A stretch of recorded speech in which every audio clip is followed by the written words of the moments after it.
BNPക്ക് അനുകൂലമായിരിക്കുമോ ഈ മരണം എന്നുള്ളതായിരുന്നു. സഹതാപം ഉണ്ടാവില്ലേ സ്വാഭാവികമായിട്ടും. ഖലിദാസിയുടെ മരണം ഒരു ചെറിയ പെർസെൻറ്റേജ് ബാധിക്കുമായിരിക്കും. കാരണം ആ മരണത്തെ പോലും അപ്രധാനമാക്കുന്ന ഒരു പൊളിറ്റിക്കൽ സിറ്റുവേഷനാണല്ലോ ഇപ്പോൾ ബംഗ്ലാദേശിലുള്ളത്. അതുകൊണ്ട് ആ പ്രത്യക്ഷത്തിൽ അവർക്ക് അത്ര വലിയ ഗുണം ചെയ്യുമെന്ന് ഞാൻ കരുതുന്നില്ല. കാരണം ഷെയ്ഖ് ഹസീനയോട് കാണിച്ചതും ഈ അവാമി ലീഗിനെ മാറ്റി നിർത്തിയതും അത് ഇതിനേക്കാളൊക്കെ വലിയ പ്രധാനപ്പെട്ട ഒരു വികാരമായിട്ട് മാറും.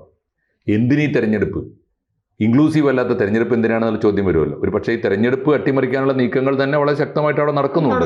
അപ്പോഴാണ് ഖാലിദാസിയ മരിക്കുന്നത്. ഈ സമയത്ത് ബംഗ്ലാദേശിൽ ഈ ഖാലിദാസിയയുടെ മരണം കൊണ്ട് മാത്രം BNPക്ക് ഒരു ഗുണം കിട്ടാനുണ്ടെന്ന് ഞാൻ കരുതുന്നില്ല. പക്ഷേ മൊത്തത്തിൽ ഇപ്പോൾ അവിടെ നിലനിൽക്കുന്ന സാഹചര്യം BNPക്കും ജമാഅത്തെ ഇസ്ലാമിക്കും അനുകൂലമാണ്. അത് ബംഗ്ലാദേശിൻ്റെ ഭാവിയെ എങ്ങനെ ബാധിക്കും? ബംഗ്ലാദേശിലെ ഒരു സെക്കുലർ ഫാബ്രിക്കിനെ ഷെയ്ഖ് ഹസീന കഷ്ടപ്പെട്ടുണ്ടാക്കി വന്നൊരു സെക്കുലർ ഫാബ്രിക് ഉണ്ട്.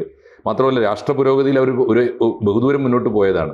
അതിനെയൊക്കെ എങ്ങനെ ബാധിക്കുന്നുള്ളത് വളരെ ഗുരുതരമായ പ്രശ്നമാണ്. എന്തായാലും നമുക്ക് തെരഞ്ഞെടുപ്പ് നടക്കുമോ എന്ന് പോലും ഇപ്പോൾ ഫെബ്രുവരി 12 അല്ലേ? അതെ, ആ തെരഞ്ഞെടുപ്പ് നടത്താനായിട്ട് അമേരിക്കയുടെ എന്നൊക്കെ മുകളിൽ നിന്ന് സമ്മർദ്ദമുണ്ട്. എൻവോയി കാണുകയൊക്കെ ചെയ്തിരുന്നു യൂനുസിനെ. യൂനുസ് ഉറപ്പും കൊടുത്തിരുന്നു മാറ്റില്ല കേട്ടോ എന്ന്. ആഗോള സമ്മർദ്ദമുണ്ട്.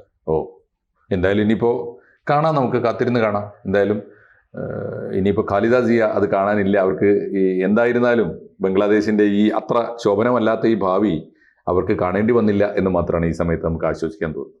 കൂടുതൽ വാർത്തകളും വിശേഷങ്ങളും നിങ്ങളിലേക്ക് എത്താൻ ABC മലയാളം സബ്സ്ക്രൈബ് ചെയ്യുക, ബെൽ ബട്ടണും അമർത്തുക.